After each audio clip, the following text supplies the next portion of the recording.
O Cadiff ele tem uma história curiosa, porque ele não iniciou sendo um FII Infra. Ele teve um início anterior. E, no meu entendimento, conhecer a história do Cadiff, ele auxilia muito o investidor para enxergar alguns pontos que estão ocorrendo atualmente.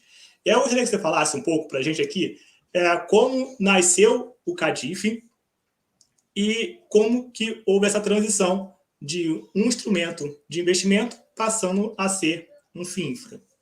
Tá. O Cadiff nasceu em abril de 2017. Tá? Por que ele nasceu? A gente começou a identificar que existia no mercado brasileiro muitas empresas boas, sólidas, operacionalmente, financeiramente, que precisavam de capital de longo prazo para desenvolver seus projetos.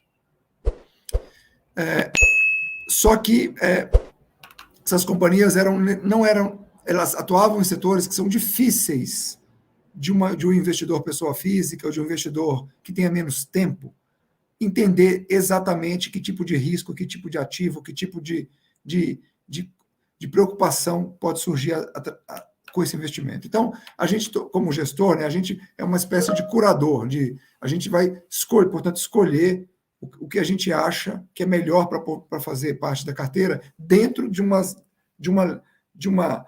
mandato que o nosso investidor nos dá. O nosso investidor nos deu o mandato de correr pouco risco de crédito. Essa é uma diretriz do meu investidor.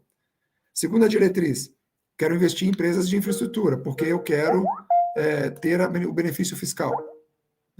Então, o Cadiff nasceu disso, da gente construir para os nossos investidores uma carteira de baixo risco de crédito, de debêntures incentivadas, que o nosso investidor não conseguiria fazer sozinho.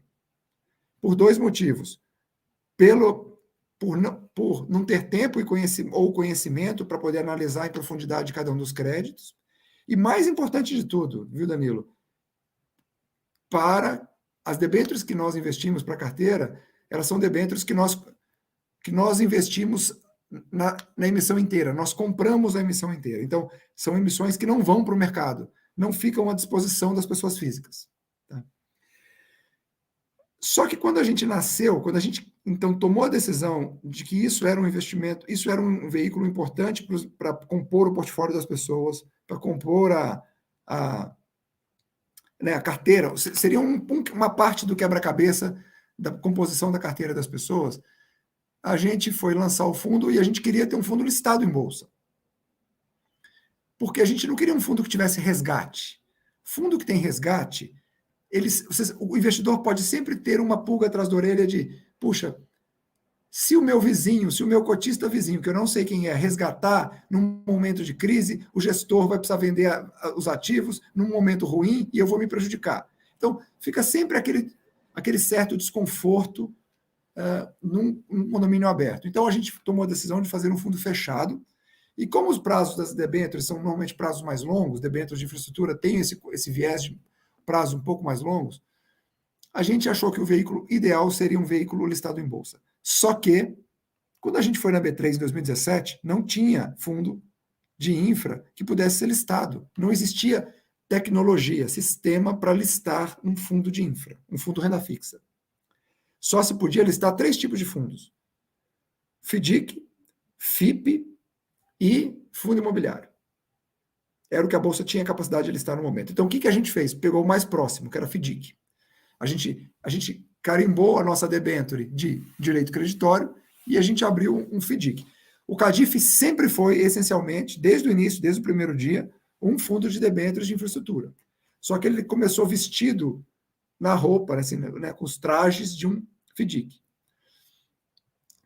2 anos depois, e a gente foi para a B3 e fez um pleito para a B3, olha, por que não listar um fundo de renda fixa? A gente não é FDIC. Tem um mercado a ser criado no Brasil de fundos de infra que não são FDICs. Eu não me considero um FDIC. Na minha carteira não tem conta recebível de conta de água, recebível de conta de luz. Na minha carteira tem debênture incentivada. Então, a B3 entendeu muito bem isso, nos ajudou, ajudou o mercado inteiro, né? Criou um ambiente, uma plataforma, né? Desenvolveu um sistema que permitisse a listagem de fundos de infra. Nesse meio do caminho, a CVM também ajudou. Ela criou uma instrução normativa específica para fundos de renda fixa de infraestrutura.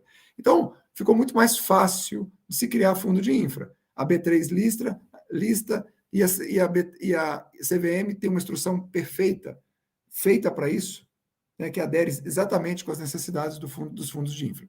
Quando a gente percebeu esse ambiente, a gente migrou. A gente fez uma assembleia do nosso fundo, propondo uma migração de FDIC para Fundo Renda Fixa de Infraestrutura. Tá?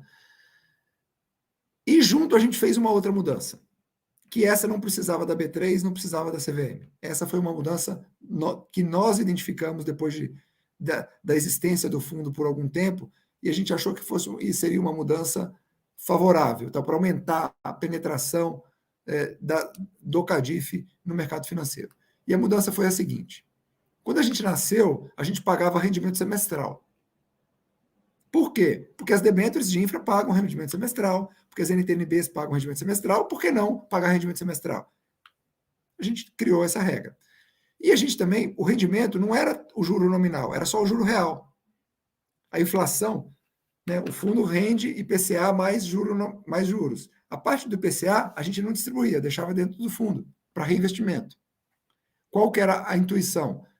O investidor do CADIF, que vai receber o rendimento semestral, ele pode usar esse dinheiro, porque o capital dele está protegido contra a inflação. O capital está protegendo o poder de compra futuro do meu investidor. Bom, mas aí veio a comparação com os fundos imobiliários. As pessoas comparavam o CADIF com o fundo imobiliário e diziam, poxa, o rendimento está menor. Eu falava, mas é menor porque o fundo imobiliário paga o juro nominal, eu só pago o juro real. Ficou difícil explicar. Ficou difícil, as pessoas não era intuitivo isso. Até um dia que eu conversei com... Aí a gente fez uma pesquisa na CNEA, a gente encomendou uma pesquisa, e um item foi muito convincente para mim. Os investidores falaram para a gente assim, o CADIF é um fundo de tão baixo risco de crédito, é tão bom para o longo prazo, para ser um componente de renda, mas para ser um componente de renda, ele precisa pagar o rendimento inteiro, e precisa pagar o rendimento numa base mensal, ou pelo menos numa base mais frequente que a semestral. Foi aí que a gente tomou a decisão de alterar. Então a gente fez, né, nesse mesmo momento que a gente migrou de FDIC para fundo de infra, a gente passou a pagar rendimentos mensais e o juro nominal inteiro. Tá? Isso, olhando em retrospectiva, foi muito favorável. Acho que depois disso, a base de cotistas do fundo só cresceu. A gente saiu de 7 mil cotistas, hoje a gente tem mais de 20 mil cotistas. Tá, eu tenho um exemplo aqui, né? Eu faço a cobertura tanto de FIINFRA quanto de FIAGRO, e o FIAGRO veio depois de vocês, né? E aí eu tenho um FIAGRO que ele seguiu a mesma linha que você está citando agora. Ele explicava sobre essa mesma questão do ciclo de pagamento, que não é um fundo imobiliário que paga aluguel mensal. No FIAGRO também tem todo o ciclo safra. E aí a maioria dos CRAs, lá no caso do FIAGRO, pagavam trimestral, eventualmente semestral e alguns até anual.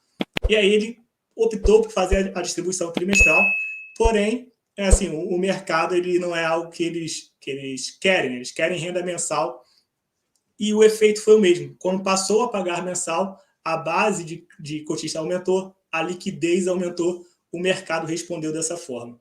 Então, acho que é muito o perfil dos nossos investidores hoje.